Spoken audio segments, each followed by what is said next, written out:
woman spent all her savings on a first-class ticket, just so she could kill herself on the plane. But when she hid in the bathroom, getting ready to take poison, the plane suddenly started to shake violently. The sudden weightlessness threw her straight to the ceiling. She could clearly feel the plane going into a rapid dive. She could not believe what she was seeing. She never thought her suicide attempt would ironically save her life. While those who wanted to live ended up dead, the woman quickly started shouting loudly, hoping there were other survivors on the plane. Just then a man's voice came through. It turned out to be Paul, whom she had just met at the airport. Seeing he was still alive, Daisy was very happy. Luckily they only had some surface injuries. Then to keep warm, they hid inside the cabin. But as soon as they went in, Paul lifted his shirt. Turns out he looked fine on the outside, but actually had serious internal injuries. Several ribs were broken. Once they warmed up, they started counting their supplies. They found the food and water left would only last 2 days. They had to find more supplies, because right now there was no way to know if the airport had received news of the crash. But the next morning when Daisy woke up, her depression attacked again. She started to get restless and manic. Turns out she was born with suicidal tendencies. It was a hereditary disease. She discovered something terrifying. After just one night, snow had buried the entire crash site. Even the passengers' bodies were frozen solid. But in this way, the bodies would not rot. Seeing this, she became sad. She had wanted to die, but instead she survived. Life really was unfair, but the dead were gone. Their grief could not change anything. What mattered now was that she was still alive, but in this harsh environment.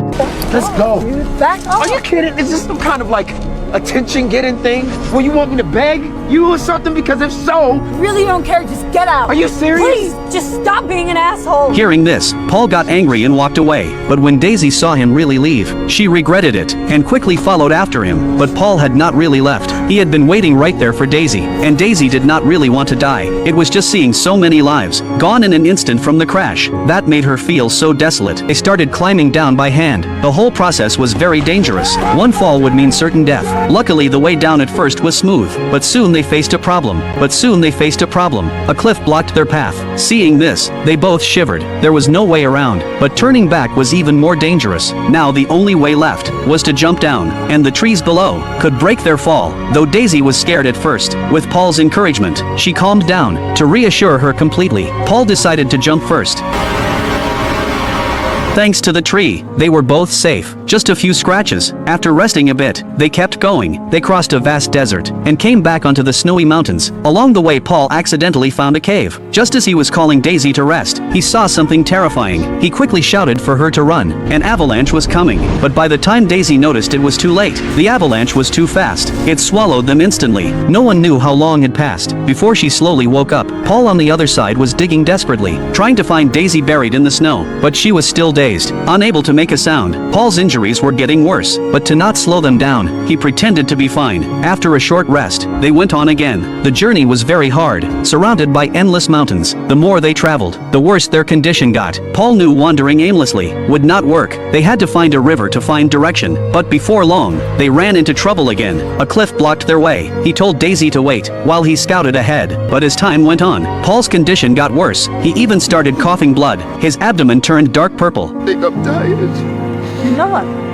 No, you're not. I need you to get to the river. No, I'm not going without you. Jane, I can't go. Paul did not want to drag Daisy down. He wanted her to live and stop thinking about suicide. There were so many good things in life. Once dead, there was nothing. But he himself did not want to die either. Hearing this, Daisy broke down crying. Of course she understood how he felt. The further she went, the more hopeless she felt. She had not eaten for 3 days. Her head was spinning. But then, a wolf appeared before her. She instantly woke up, facing the wolf. She ran back as fast as she could. The wolves chased after her. Daisy knew she could not outrun them, so she climbed up a tree. Since wolves are not cats, they could not reach her for now. Then she grabbed a branch and drove them away. But just as she was about to escape, one wolf came back. She knew she could not run. After walking for who knows how long, she finally saw a river. Where there was a river, there was hope. As long as she followed it, she would find signs of people. After passing through the forest, Daisy saw a road. For the first time, she felt relief. In the end, she was rescued. But Paul stayed forever in the mountains.